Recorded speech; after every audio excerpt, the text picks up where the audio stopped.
রান্নাবান্না প্রায় শেষ, অতীতে এসে হাজির। এখন কি করব, ভাগ্যিস ফুলকপির ডাঁটিগুলো ফেলিনি, রেখে দিয়েছিলাম গরুকে দেবে বলে।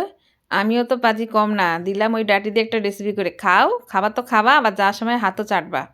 ডাঁটিগুলোকে ভালো করে একদম কুচিয়ে কেটে নিয়েছি, ভালো করে পরিষ্কার জল দিয়ে ধুয়ে নিয়েছি। সাথে দেবো একটা শুটকি মাছ। শুটকি মাছ না থাকলে এক পিস মাছ হলেও ভালো হতো। আর যদি কিছু না দিতে চান তাতে কোনো অসুবিধা নেই, নিরামিষও ভালো লাগবে। তো একটা কড়াইয়ের মধ্যে কিছুটা তেল দিয়ে শুকনো লঙ্কাকে ভেজে নিয়েছি, সাথে দিয়েছি শুটকি মাছটাকে। এবার ফুলকপির ডাঁটিটার সাথে 2-3 ডোয়া রসুনকে কুচি করে দিয়েছি, সাথে দেবো গোটা 2 পেঁয়াজ। তার সাথে একটু লবণ আর হলুদ দিয়ে একদম আঁচটাকে এ সময় আমি কমিয়ে দেবো। কমিয়ে দিয়ে ঢাকনা দিয়ে অন্তত 5 থেকে 6 বার একটু হালকা আঁচে বারবার করে ঢেকে ঢেকে আমার উল্টে পাল্টে একটু ভেজে নিতে হবে। আর যখন হয়ে গেছে নামানোর আগে কিছুটা ধনেপাতা দিয়ে নিয়েছি।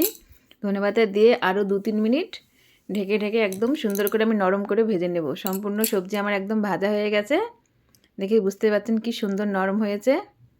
তাই রেসিপিটা আপনারা নিরামিষভাবেও কিন্তু খেতে পারেন, পেঁয়াজ রসুন না দিয়ে, ওটাও কিন্তু খুব একটা খারাপ লাগবে না, ভালো লাগে। এবার শিলের মধ্যে দিয়ে সাথে 1 পিস লেবুর রসকে দিয়ে নিয়েছি।